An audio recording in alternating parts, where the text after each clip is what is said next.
Bienvenidos a su grupo de educación y más. El día de hoy tenemos un nuevo tema denominado biología celular. Quien les habla es el profesor Edwin Paucar Montenegro y el día de hoy vamos a hablar sobre el concepto de célula, sobre los tipos de célula, sobre la historia de las células y cómo se clasifica. En su concepto tenemos que la biología celular va a ser la rama de la biología que va a estar ocupada de estudiar a la célula. También se le conoce con el nombre de citología. ¿Qué es la célula? Como todos saben, y se lo habrán mencionado sus profesores en alguna ocasión, es la mínima porción de materia viva capaz de llevar a cabo todos los procesos vitales. Eso es una de las definiciones que se le da a célula. Otra más es que es la unidad anatómica, funcional y genética de todo ser vivo. Y aquí aclaro algunas cosas más. ¿Por qué anatómica? Porque la célula va a definir la forma de una estructura, de un organismo. ¿Por qué funcional? Porque la célula realiza todas las funciones vitales. ¿Y por qué genética? Es porque justamente la célula es la que porta el material hereditario. Es la unidad básica de la vida o unidad biológica. Tipos de organismos según la cantidad de células que posee. Organismos unicelulares. Quiere decir que están conformados por solamente una célula. En este grupo tenemos a las bacterias, protozoarios y algunos hongos como las levaduras, algas unicelulares como las diatomeas. Aquí tenemos en la imagen, para podernos guiar, un ejemplo, ¿no? Una bacteria, una alga unicelular, un protozoario y tenemos hongos como en este caso las levaduras. Los organismos pluricelulares, como su mismo nombre lo dice, van a estar conformados por muchas células, las cuales se van a organizar y van a formar tejidos, órganos y sistemas. Por ejemplo, los animales, las plantas, como lo vemos aquí, las plantas, los animales, las algas pluricelulares y tenemos hongos pluricelulares. Ahora, la historia de cómo se descubrió la célula. Primero hubo un gran invento. El invento que va a hacer posible el descubrimiento de la célula fue la del microscopio. Este señor fue quien inventó el microscopio. Zacharias Hansen en 1590 fue quien inventó o construyó por primera vez un microscopio. Ahora, en 1665 fue el descubrimiento de las células. ¿Cómo? Bueno, un señor Robert Hooke, ¿qué hizo? Observó en un microscopio, que tú ves aquí, en un microscopio observó que dice una lámina de corcho, sí, de esas que le colocan a los vinos, ese corcho justamente, y ahí, ese corcho obviamente está dado por células muertas, o sea, lo primero que él vio fueron células muertas, y él vio justamente unos compartimientos bastante diminutos, a los cuales él denominó celdillas o células. Como lo podemos ver en la imagen, él observó estas celdillas, estas células, que son células muertas. Por tal motivo se le conoce como el padre de la citología. Aquí tenemos otra imagen. ¿Quién es este señor? Mira, si te das cuenta, también está usando un microscopio, ¿no? Y lo está dibujando. Pero aquí vemos organismos que se nos hacen un poco conocidos. Y son justamente microorganismos. ¿Quién es? Sí. Leeuwenhoek en 1668 y 1674, que fue un fabricante holandés, Observó y describe capilares sanguíneos, glóbulos rojos, protozoarios, bacterias y espermatozoides.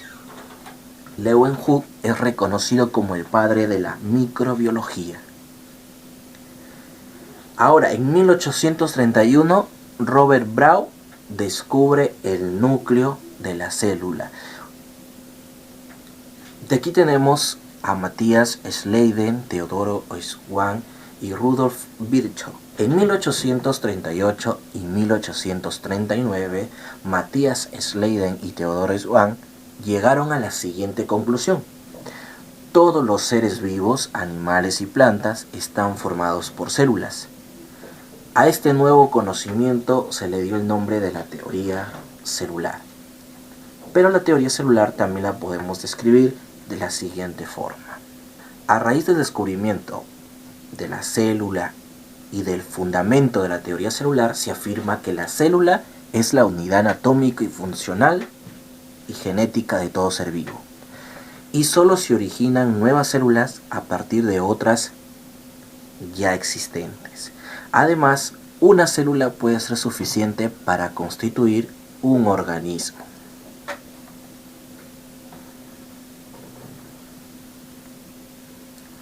En la clasificación de las células las vamos a tener según criterios. Uno de esos criterios es según su tamaño. Y según su tamaño va a depender de su unidad de medida. ¿Y cuál va a ser la unidad de medida de las células? La micra. Y el instrumento por el cual lo medimos, en este caso, va a ser el micrómetro. Bien. Vamos a tener células microscópicas, que solamente las podemos observar a través de un microscopio. Y células muy pequeñas que miden menos de 100 micras y que pueden ser observadas, como te dije, solamente con el microscopio.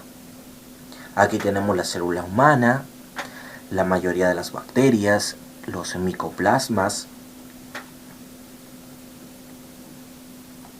También tenemos las macroscópicas. Son células más grandes, miden más de 100 micras y pueden ser observables o observadas a simple vista. Son escasas, ejemplo, el óvulo de las aves, como es la yema del huevo, las fibras musculares o fibras vegetales, algas unicelulares, granos de polen, algunos protozoarios como el paramecio. Aquí justamente podemos observar algunos de esos ejemplos. También vamos a tener el siguiente criterio, que es la clasificación de las células según su forma. Vamos a tener células planas, como por ejemplo en la epidermis, en la capa externa de la piel. Vamos a tener las células cúbicas, células que recubren el ovario. Células cilíndricas, células de la mucosa intestinal. Células isodiamétricas, son casi esféricas. Ejemplo, algunas células vegetales y animales.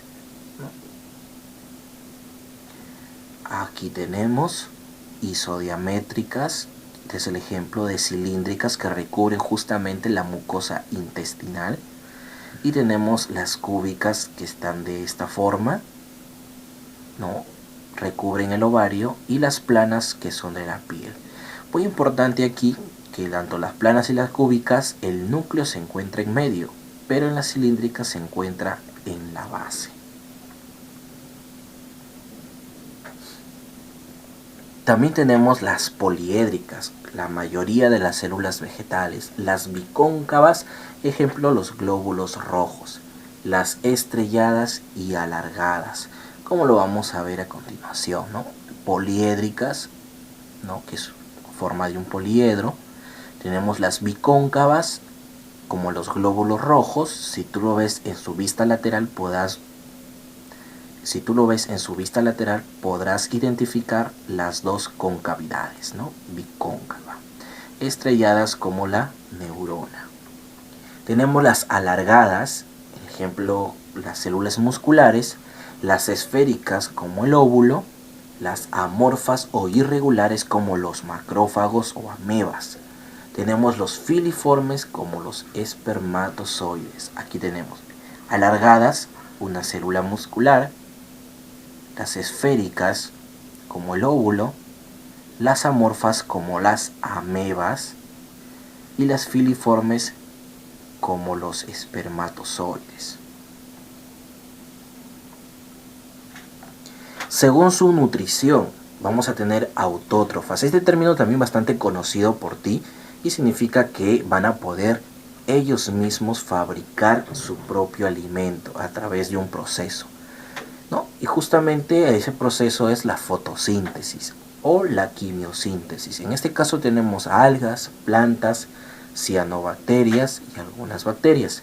Y la quimiosíntesis también tenemos algunas bacterias, como lo podemos observar acá, ¿no? Las algas, las cianobacterias, bacterias quimiosintéticas y las plantas. Heterótrofas. Quiere decir que ellas no fabrican su alimento.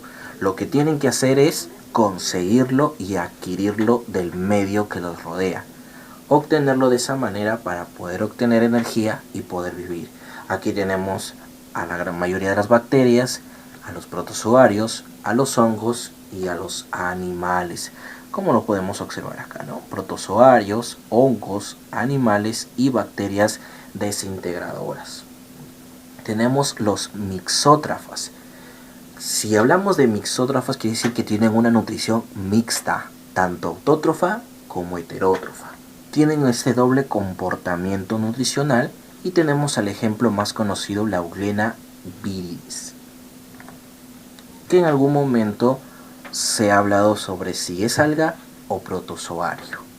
¿Por qué? Porque en condiciones donde la luz llega hacia donde está esta euglena, sus cloroplastos que tiene le permiten realizar fotosíntesis y actuaría como un alga. Pero en el caso de que esté muy al fondo del agua y los rayos de luz impiden el ingreso y no activan a los cloroplastos, ella puede conseguir su alimento de otros microorganismos.